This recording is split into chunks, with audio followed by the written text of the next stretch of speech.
So, welcome to part 5 of my little tour through Hamlet.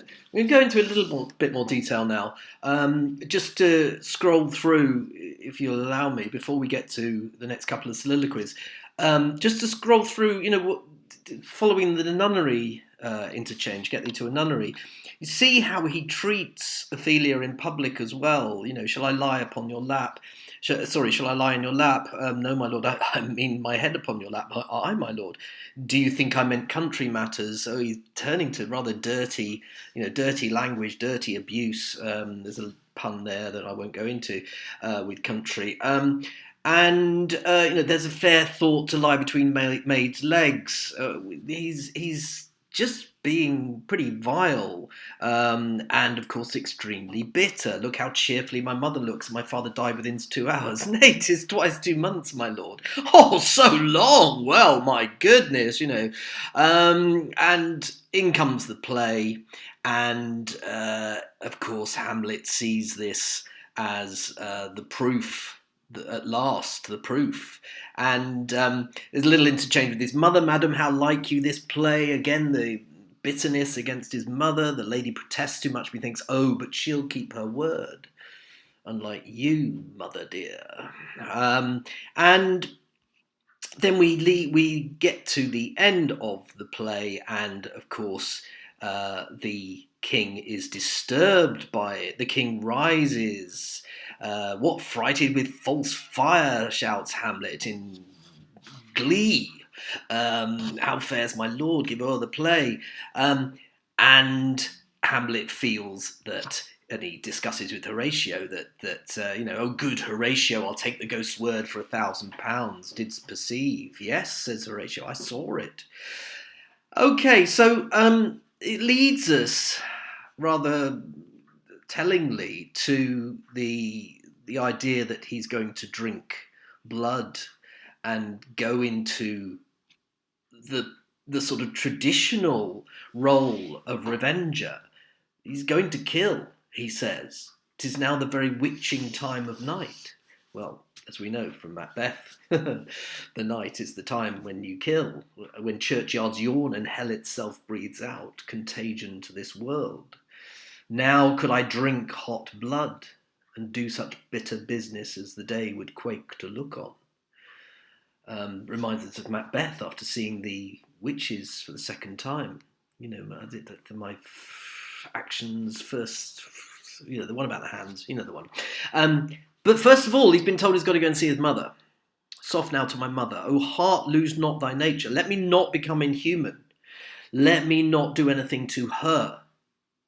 Okay, even though he's bitter about her, he doesn't want to hurt her. Let not ever the soul of Nero enter this firm bosom. Nero who murdered his mother.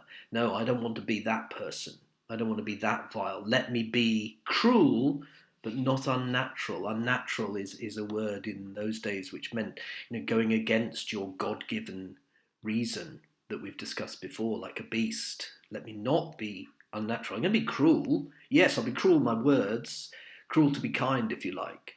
Speak daggers to her, but use none. No real daggers, only the words, only the daggers of words. My tongue and soul in this be hypocrites. So I may feel bitter, but my tongue will be hypocritical. Same old theme of what's on the outside, what's on the inside. How in my words some other she be shent, I may scold her. To give them seals, never my soul consent. To seal those words with deeds, I never want to do that. Now, my little sort of feeling about what happens now is that on his way to his mother, he has the opportunity to kill. Now, we're reminded for a moment of when Claudius spoke to Laertes near the beginning, and he said, what's the worst thing you could do to him? He said, kill him in the chapel. And he says, no, murder should no place sanctuarize, I think is the phrase.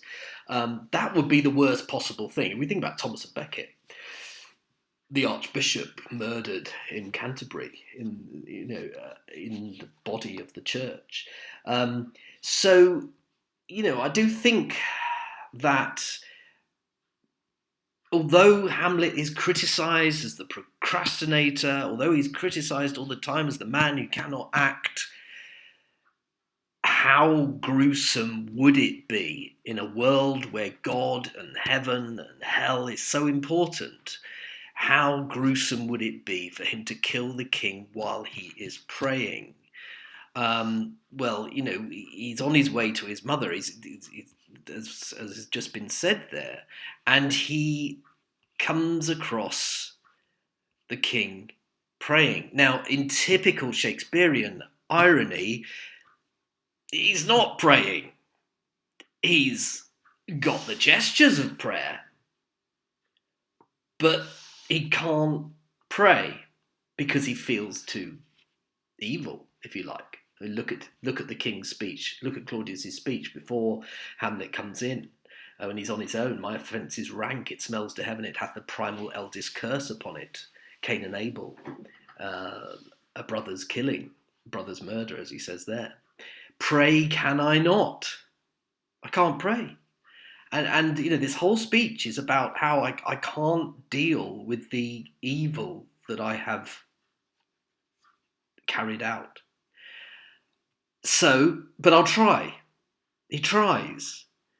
Help, angels, make assay, bow stubborn knees, and heart with strings of steel be soft as sinews of the newborn babe. All may be well. I'll try. I will try and pray. And it says retires and kneels. Well, I've seen it done, I think it was Brian Blessed, brilliantly as Claudius, right at the front of the stage, on his knees, facing the audience, hands held in prayer.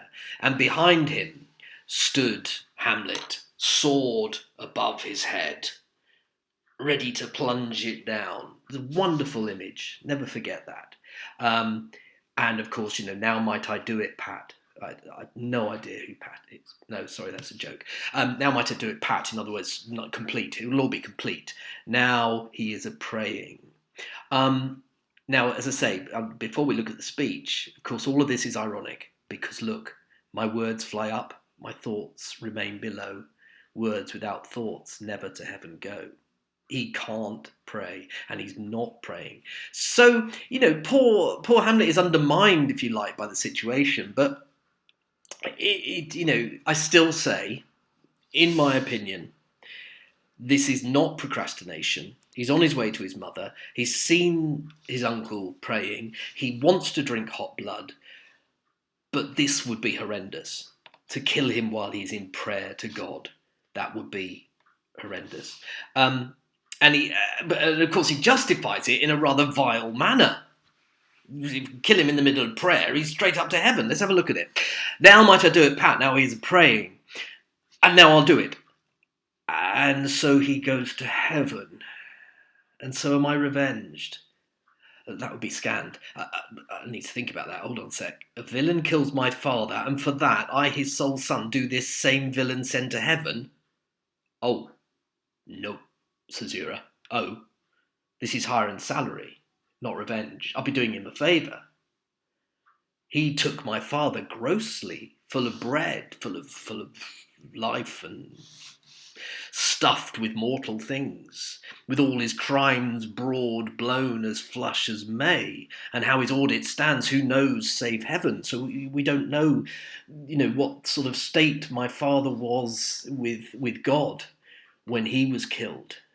If Claudius is in the middle of prayer, then he's in a good state with God and will go to heaven. But in our circumstance and course of thought, 'tis heavy with him. And am I then revenged? To take him in the purging of his soul? If he's in the middle of confessing his deeds and purging, cleansing his soul, how is that revenge? Revenge should be bloody. Revenge should meet like for like. When he is fit and seasoned for his passage. No, I don't want to do it when he's ready for his passage to heaven. No. Up sword, in other words, put my sword away. And know thou a more horrid hent, when he is drunk asleep, or in his rage, or in the incestuous pleasure of his bed. Is Hamlet really revelling in this idea of catching him in sin and then sending him straight to hell? at gaming, swearing, or about some act that has no relish of salvation in't. Then trip him up, that his heels may kick at heaven, and his soul may be as damned and black as hell whereto it goes. So trip him up, turn him upside down, his heels towards heaven, and he plunges down to hell. Much more fun, says Hamlet. He said he'd drink hot blood. So to a certain extent, I'm with him on this. Yeah, I'm not saying I want to murder somebody, but what I mean is that I don't want to criticise him here for stopping. I don't, the tradition is you blame Hamlet all the time. You say, he can't get on, he's lousy, he won't get on with it, he can't act in terms of do anything about it. All he does is moan. Well, I see a sort of a chain here. The play sees it as proof, says he's going to drink hot blood, on his way to his mother as instructed, because she's more important, sees the king praying. No, I'm not going to do it now. I'm going to find some really dastardly time for him to die. And of course, with his mother, he kills Polonius and he is bundled off to England. So to a certain extent, it's not in his hands, this procrastination, this delay for the fifth act. It's not in his hands. Let's just finish it off. My mother stays, this physic, but prolongs thy sickly days. Physic, medicine. So the medicine I'm giving you now, Claudius, merely means that you live a little bit longer in sickness. Okay? This physic prolongs thy sickly days. I'm just keeping you alive for a little bit longer. And then you get the ironic twist that Shakespeare gives you. Okay, I'm going to leave it at that. I think that will do. What's next? How All Occasions. Okay, have a look at that one in the next film. Thanks very much for watching.